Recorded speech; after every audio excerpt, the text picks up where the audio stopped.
नमस्कार विद्यार्थी मित्रांनो, स्वागत आहे तुमचं आपलं चॅनल ए क्लास एज्युकेशन वरती। मित्रांनो, या मागील व्हिडिओमध्ये आपण गट ब आणि गट क ची जी संयुक्त परीक्षा होते त्या परीक्षेमध्ये नक्की कोणकोणता अभ्यासक्रम आहे, नक्की किती विषय असतात आणि अभ्यास नक्की कोणत्या विषयामध्ये किती टॉपिकचा करायचा आहे, सर्व संपूर्ण सविस्तररित्या माहिती आपण या मागील व्हिडिओमध्ये घेतली होती। जर तुम्ही तो व्हिडिओ बघितलेला नसेल तर याच व्हिडिओच्या डिस्क्रिप्शन बॉक्समध्ये लिंक दिलेली आहे, तिथे जाऊन तुम्ही सर्व संपूर्ण सविस्तररित्या माहिती मित्रांनो घेऊ शकता। त्यासोबतच पूर्व परीक्षेला नक्की कोणती पुस्तके वाचायची, संपूर्ण बुक लिस्ट जो आहे त्याचा देखील आपण व्हिडिओ बनवलेला आहे, तो देखील तुम्ही चॅनलवरती आपल्या जाऊन बघू शकता की नक्की कोणतं पुस्तक वाचायचं आहे। आणि त्यासोबत मित्रांनो, आपण PSI, STI आणि ASO या तिन्ही पदाबद्दल देखील संपूर्ण सविस्तररित्या माहिती घेतलेली आहे। आजच्या व्हिडिओमध्ये आपण 2023च्या नवीन पॅटर्न नुसार ग्रुप बी चा आणि ग्रुप सी चा मेन्सचा सिलेबस नक्की काय असणार आहे ते बघणार आहोत। बघा, ग्रुप बी आणि ग्रुप सी ची संयुक्त पूर्व परीक्षा होते आणि पूर्व परीक्षेकरिता तुम्हाला सर्व अभ्यासक्रम जो आहे, सगळे विषय जे आहे ते सेम आहेत, सगळे विषय सारखेच आहेत, अभ्यासक्रम सारखा आहे। पण मुख्य परीक्षेच्या वेळेला ग्रुप बी ला तुम्हाला मेन्सला वेगळा सिलेबस आणि ग्रुप सी ला मेन्सला वेगळा सिलेबस आहे। तर आज आपण आजच्या व्हिडिओमध्ये गट ब मध्ये म्हणजेच ग्रुप सी मध्ये ग्रुप बी मध्ये नक्की कोणता सिलेबस आहे मेन्ससाठी तो बघणार आहे, म्हणजे मुख्य परीक्षेसाठी। तर मित्रांनो, गट ब मध्ये PSI, STI आणि ASO हे 3 पद अगोदर होते, त्यासोबतच आता चौथं पद देखील ऍड झालेलं आहे, दुय्यम निबंधक। या 4 पदांसाठी मुख्य परीक्षेला 2023च्या नवीन पॅटर्न नुसार कोणकोणते विषय आहेत आणि अभ्यासक्रम कोणता आहे तो आता आपण संपूर्ण सविस्तररित्या बघूयात। चला तर मित्रांनो, बघा, महाराष्ट्र अराजपत्रित सेवा मुख्य परीक्षा गट ब। आता मित्रांनो, या ठिकाणी प्रश्नपत्रिकेची संख्या 2 म्हणजेच मुख्य परीक्षेला तुमचे या ठिकाणी 2 पेपर होणार आहेत। पेपर पहिला तुमचा 200 गुणांचा असेल आणि पेपर दुसरा 200 गुणांचा असेल। एकूण तुमची 400 गुणांची मुख्य परीक्षा असेल। मग पॅटर्न कसा आहे तर बघा, मुख्य परीक्षेमध्ये जो तुमचा पेपर पहिला आहे त्यामध्ये मराठी आणि इंग्रजी हे 2 विषय असतील। हे कंपल्सरी आहे, या ठिकाणी स्किप वगैरे करता येणार नाही।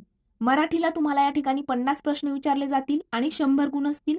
इंग्लिशला देखील 50 प्रश्न आणि 100 गुण, म्हणजे या ठिकाणी एका प्रश्नाला 2 गुण दिले जातील। मराठीचा दर्जा जो आहे मित्रांनो तो 12वीचा दर्जा असेल आणि इंग्रजीचा जो आहे पदवीचा दर्जा असेल आणि दोन्हींकरिता 1च तासाचा टायमिंग असेल। या ठिकाणी हा डाऊट भरपूर जणांना असतो की मराठीला 1 तास आणि इंग्लिशला 1 तास आहे का, तर नाही, दोन्ही मिळून तुम्हाला या ठिकाणी 100च प्रश्न संख्या आहे, त्यामुळे 1च तासाची वेळ या ठिकाणी असेल। आणि जो पेपर आहे तो वस्तुनिष्ठ बहुपर्यायी म्हणजेच मल्टिपल चॉईस क्वेश्चन्स या ठिकाणी असतील, MCQ चा पॅटर्न आहे। आता भरपूर विद्यार्थ्यांना हा पण डाऊट होता की 2023च्या नवीन पॅटर्न नुसार म्हणजे राज्यसेवेचाही सिलेबस बदलला, ग्रुप बी चाही बदलला, तर म्हणजे डाऊट असा होता की मग नक्की ग्रुप बी आणि ग्रुप सी पण लेखी झालीये का। तर मित्रांनो, या ठिकाणी असं काहीच चेंजेस इकडे झालेला नाहीये, फक्त सिलेबस थोडाफार चेंज आहे। जसं PSI चे कायदे रद्द झालेत, अशा काही गोष्टी इकडे कमी झाल्यात, वाढलेल्या नाहीत, त्यामुळे टेन्शनची गरज नाहीये। या ठिकाणी बघायचंय की मुख्य परीक्षेला तुम्हाला लेखी परीक्षा नसून इथे MCQ चाच पॅटर्न आहे। राज्यसेवेचा सिलेबस चेंज झालेला आहे, तिकडे लेखी परीक्षा म्हणजे डिस्क्रिप्टिव्ह पॅटर्न 2025 पासून लागू करण्यात आलेला आहे। माहिती बघण्या अगोदर मित्रांनो, प्ले स्टोअर वरती जाऊन तुम्ही जर स्पर्धा परीक्षेची तयारी करत असाल तर नक्कीच ए क्लास एज्युकेशन हे ऍप जे आहे ते तुम्हाला प्ले स्टोअर वरती जाऊन डाउनलोड करायचं आहे। मित्रांनो, ए क्लास एज्युकेशन प्ले स्टोअर वरती जेव्हा तुम्ही टाईप कराल या प्रकारचा आयकॉन तुम्हाला दिसेल। हे ऍप डाउनलोड केल्यानंतर मित्रांनो, या ऍपमध्ये तुम्ही ज्या स्पर्धा परीक्षेची तयारी करत असाल, तलाठी भरती असेल, सरळ सेवा असेल, पोलीस भरती असेल, कोणत्याही प्रकारची एक्झाम जी असेल त्याच्या प्रत्येक नोट्स असतील, लाईव्ह लेक्चर असतील, रेकॉर्डेड लेक्चर असतील, प्रत्येक विषयाच्या तुमची टेस्ट सिरीज वगैरे सगळ्या गोष्टी तुम्हाला ऍपमध्ये मिळून जातील। फास्ट ट्रॅक बॅच असेल, मॅरेथॉन बॅच असतील, सगळ्या गोष्टी ऍपमध्ये तुम्हाला मिळून जाईल। त्यानंतर मित्रांनो, टेलिग्रामवरती आपलं चॅनल आहे, ते चॅनल देखील तुम्हाला या ठिकाणी जॉईन करायचं आहे। तुम्ही ज्या स्पर्धा परीक्षेची तयारी करत आहात त्याबद्दल कोणत्याही प्रकारचा डाऊट जर तुम्हाला असेल तर तो तुम्ही आपल्या टेलिग्रामला विचारू शकता, पर्सनली मेसेज करू शकता किंवा ग्रुप जॉईन करून तुम्हाला तिथे प्रत्येक विषयाची अपडेट जी आहे ती प्रत्येक नवीन गव्हर्नमेंट एक्झामच्या अपडेट वगैरे सगळ्या गोष्टी तुम्हाला टेलिग्रामवरती मिळतील। त्यासोबतच इन्स्टावरती देखील आपली आयडी आहे स्पर्धा परीक्षा ए क्लास एज्युकेशन, या आयडीला देखील मित्रांनो फॉलो करायचं आहे आणि तिकडेही तुम्ही तुमच्या मनातील ज्या काही शंका कुशंका असतील ते तिथे विचारू शकता। प्रत्येकाला तिथे रिप्लाय मिळेल आणि तुमच्या प्रत्येक प्रश्नाचं सोल्युशन त्या ठिकाणी मिळेल। चला तर मित्रांनो आपण आपला व्हिडिओ कंटिन्यू करूया. त्यानंतर मित्रांनो सेकंड पेपर जो असतो तुमचा त्यामध्ये सामान्य अध्ययन व बुद्धिमत्ता चाचणी. या मागील व्हिडिओमध्ये आपण बघितलं होतं ना पूर्व परीक्षेला कोणता सिलेबस आहे आणि कोणते विषय आहेत. तेच सगळे विषय इकडे मुख्य परीक्षेला सेकंड पेपरला तुम्हाला असतात. काहीच वेगळं करायचं नाहीये. मुख्य परीक्षेला फक्त 2च विषय असतात जे वेगळे करावे लागतात त्याची तयारी, मराठी आणि इंग्रजी विषय.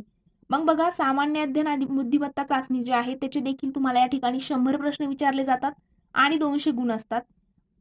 पदवीचा दर्जा आहे माध्यम मराठी व इंग्रजी. परीक्षेचा कालावधी हा 1 तास असेल आणि प्रश्नपत्रिकेचे स्वरूप हे वस्तुनिष्ठ बहुपर्यायी. या ठिकाणी लेखी परीक्षा सेकंड पेपरला देखील नसणार. त्यानंतर मित्रांनो एक गोष्ट लक्षात घ्यायची आहे की मुख्य परीक्षेला देखील तुम्हाला निगेटिव्ह मार्किंग या ठिकाणी लागू आहे. प्रत्येक चुकीच्या उत्तराकरिता 25% किंवा 1/4 एवढे गुण एकूण गुणामधून वजा किंवा कमी करण्यात येईल असं या ठिकाणी आयोगाने सांगितलेलं आहे.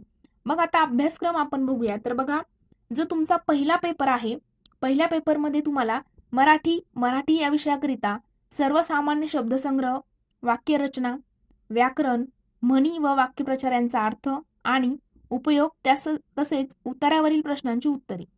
आता हे सगळं जे आहे मित्रांनो तुम्ही कोणतंही बुक रेफर करू शकता. मी याच्यामध्ये सांगितलेले आहे तसंच बघा आता महाराष्ट्रामधले भरपूर जे स्पर्धा परीक्षा करणारे स्टुडंट आहेत तर मराठीकरिता एकतर मोरा वाळंबे सरांचा शब्दसंग्रह आणि व्याकरणाचं बुक रेफर करतात किंवा मग बाळासाहेब शिंदे सरांचं. तुम्हाला जे योग्य वाटेल ते तुम्ही घ्या. मार्केटमध्ये बघा तुम्हाला वाटलं की हे मला वाचायला सोपं जाते वगैरे ह्या गोष्टी समजतायत तर ते बुक तुम्ही रेफर करा. मी तर सांगेल की मोरा वाळंबे सरांचं बुक बेस्ट आहे. त्यानंतर मित्रांनो आहे की इंग्रजीमध्ये देखील तुम्हाला कॉमन व्हॅकॅब्युलरी असेल, त्यानंतर सेंटेन्स स्ट्रक्चर असेल, ग्रामर असेल, यूज ऑफ आयडियम्स अँड फ्रेजेस असतील, त्यानंतर त्याची मिनिंग असेल. ह्या सगळ्या गोष्टी इंग्रजीला पण तुम्हाला व्याकरणचाच अभ्यास करायचा आहे. काहीच या ठिकाणी वेगळं करायची गरज नाही. त्यानंतर सेकंड पेपर जो आहे सेकंड पेपरमध्ये सामान्य क्षमता चाचणी या विषयामध्ये खालील घटक उपघटकांचा समावेश असेल. मग ते कोणते आहेत तर बघा सामान्य बुद्धिमापन आणि आकलन. उमेदवार किती लवकर व अचूकपणे उच्चार करू शकतो हे आजमावण्यासाठीचे ते प्रश्न असतात. सेकंड आहे चालू घडामोडी. यामध्ये जागतिक तसेच महाराष्ट्रासह भारतातील तुम्हाला चालू घडामोडी करायच्या आहेत. त्यासाठी देखील कोणतं बुक आहे वगैरे सगळ्या गोष्टी तुम्हाला मागील व्हिडिओमध्ये मी क्लिअर केलेलं आहे. अंकगणित आणि सांख्यिकी याचंही सांगितलेलं आहे. आता या ठिकाणी ऍड काय झालेलं आहे बघा माहितीचा अधिकार अधिनियम 2005 व महाराष्ट्र लोकसेवा हक्क अधिनियम 2015 हे 2 तुम्हाला मात्र या ठिकाणी करावेच लागणार, कंपल्सरी आहे. काय ऍडिशन झाली मराठी इंग्रजी 2 विषय ऍड झाले. त्यासोबत महाराष्ट्र लोकसेवा हक्क अधिनियम 2015 आणि माहितीचा अधिकार अधिनियम 2005 हे एक्स्ट्रा ऍड झालेलं आहे. त्यानंतर बघा भारतीय संघ राज्य व्यवस्था,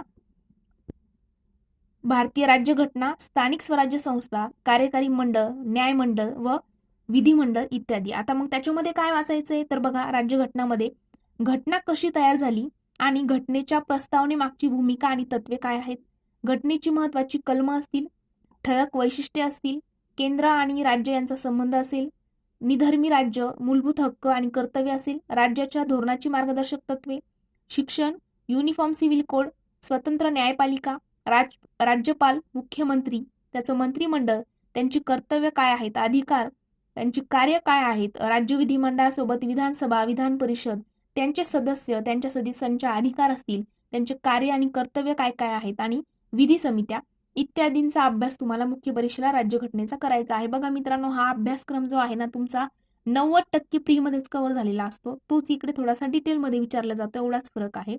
त्यानंतर आधुनिक भारताचा विशेषतः महाराष्ट्राचा इतिहास, त्यामध्ये सामाजिक आणि आर्थिक जागृती, त्यानंतर महत्वाच्या व्यक्तींचं कार्य म्हणजेच या ठिकाणी समाजसुधारकांचे कार्य तुम्हाला विचारले जातील.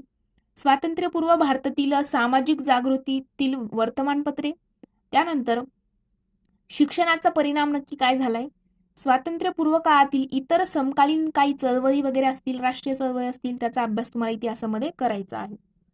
नंतर आहे भूगोल विषय.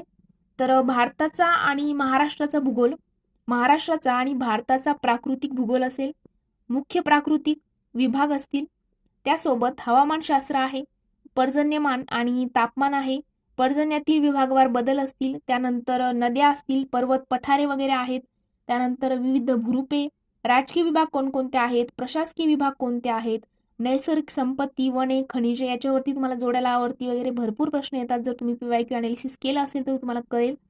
त्यानंतर मानवी आणि सामाजिक भूगोल, लोकसंख्या, लोकसंख्येचे स्थानांतर व त्यांचे उगम, त्यानंतर इष्टस्थानावरील परिणाम, ग्रामीण वस्त्या, तांडे, झोपडपट्ट्या आणि त्यांचे प्रश्न, हे सगळं काही तुम्हाला भूगोलमध्ये अभ्यासायचं आहे. मित्रांनो, लोकसंख्या टॉपिक जो आहे तो खूप इम्पॉर्टंट आहे. 2 तरी प्रश्न हमखास दरवर्षी विचारले जातात, जास्तही विचारले जाऊ शकतात. त्यानंतर मित्रांनो आहे पर्यावरण, मानवी विकास व पर्यावरण, पर्यावरणपूरक विकास, नैसर्गिक साधन संपत्तीचे संधारण, विशेषतः वन संधारण, त्यासोबत विविध प्रकारची प्रदूषणे व पर्यावरणीय आपत्ती, पर्यावरण संवर्धनामध्ये कार्यरत असलेले राज्य, राष्ट्र आणि जागतिक पातळीवरील संघटना, संस्था कोणत्या आहेत, याचा अभ्यास तुम्हाला पर्यावरणामध्ये करायचा आहे. त्यानंतर सामान्य विज्ञान बघा मित्रांनो, हा एक चेंजेस इथे झालेला आहे की पूर्वी 2023च्या अगोदरच्या पॅटर्नमध्ये तुम्हाला सामान्य विज्ञान हा विषय मुख्य परीक्षेला नव्हता. मात्र आता मुख्य परीक्षेला सामान्य विज्ञान देखील या ठिकाणी त्यांनी ऍड केलेला आहे. हा एक तिसरा बदल. सामान्य विज्ञान, त्यामध्ये भौतिकशास्त्र म्हणजेच फिजिक्स, रसायनशास्त्र म्हणजेच केमिस्ट्री, त्यानंतर प्राणीशास्त्र म्हणजेच झूलॉजी आणि वनस्पतीशास्त्र म्हणजे बॉटनी, याचा अभ्यास तुम्हाला करायचा आहे. त्याच्यामध्ये पण काही मोस्ट म्हणजे वेटेस्ट टॉपिक दिलेले आहेत, तेच करा. त्याच्या बाहेर काही करू नका. पूर्ण 11-12चा जर NCERTचा सिलेबस तुम्ही या ठिकाणी करत बसले तर बाकीचे विषय तुमचे राहून जातील. त्यामुळे काही स्पेसिफिक टॉपिक ठरलेले आहेत, जसं की प्राणीशास्त्रामध्ये भरपूर असे वनस्पतीचं वर्गीकरण, प्राण्यांचं वर्गीकरण, वनस्पतीशास्त्रामध्ये वनस्पतीचं वर्गीकरण असेल, प्राणीशास्त्रामध्ये प्राण्यांचं वर्गीकरण असेल, हे टॉपिक ठरलेले आहेत. त्याच्यावर 2 प्रश्न म्हणजे मिनिमम 2 प्रश्न तर फिक्स एका टॉपिकवरती आहेत. हे तुम्हाला PYQ अनालिसिस मधून त्या ठिकाणी क्लिअर होतं की कोणते टॉपिक नक्की करायचे आहेत. फिजिक्सचे ठरलेले, ध्वनी, ऊर्जा याच्यावरतीच प्रश्न येणार, त्याच्या बाहेर प्रश्न जात नाहीत दरवर्षी आयोगाचे. तर हे तुम्हाला त्या ठिकाणी अनालिसिस मधून कळेल. त्यानंतर आहे बघा अर्थव्यवस्था व नियोजन विकास विषयक अर्थशास्त्र म्हणजे अर्थशास्त्र, इकॉनॉमिक्स याविषयी काय वाचायचंय तर बघा, समग्र लक्ष्य अर्थशास्त्रामध्ये तुम्हाला वृद्धी आणि विकास, सार्वजनिक वित्त, आंतरराष्ट्रीय व्यापार आणि आंतरराष्ट्रीय भांडवल. मित्रांनो, या ठिकाणी सार्वजनिक वित्त हा टॉपिक तुम्हाला पूर्व परीक्षेला तर एवढा इम्पॉर्टंट आहे, तोच तिकडे जर तुम्ही चांगला अभ्यास केलेला असेल तर मुख्य परीक्षेला वेगळं काही करायची गरज नाहीये. त्यानंतर भारतीय अर्थव्यवस्थामध्ये बघा, भारतीय अर्थव्यवस्थेची आव्हाने काय आहेत, आर्थिक सुधारणा कोणकोणत्या, भारतीय शेती आणि ग्रामीण विकास असेल, सहकार असेल, मौद्रिक आणि वित्तीय क्षेत्र असेल, सार्वजनिक वित्त आणि वित्तीय संस्था असतील, उद्योग व सेवा क्षेत्र असेल, पायाभूत सुविधा विकास, त्यानंतर आंतरराष्ट्रीय व्यापार आणि भांडवल आणि महाराष्ट्राची अर्थव्यवस्था म्हणजे तुम्हाला या ठिकाणी अर्थसंकल्प 2000, जसं की तुम्ही आता जी एक्झाम, ज्या इयरची एक्झाम तुम्ही टार्गेट करत असाल त्या वर्षीचे अर्थसंकल्प वगैरे तुम्हाला वाचून जायचे आहेत. नक्की काय वगैरे बदल झालेला आहे, आकडेवारी नवीन इकॉनॉमिक्सची करून जायची आहे. इकॉनॉमिक्स हा सब्जेक्टच तुम्हाला करंटच्या रिलेटेड करत जायचा आहे. म्हणजे बाकीचे विषय जरी रट्टा मारून करत असाल ना, तरी इकॉनॉमिक्सला तुम्हाला नवीन आकडेवारी वगैरे ह्या गोष्टी अपडेट करत त्याचा अभ्यास करायचा आहे. तर हा झाला तुमचा मेन्सचा ग्रुप बीचा संपूर्ण सिलेबस.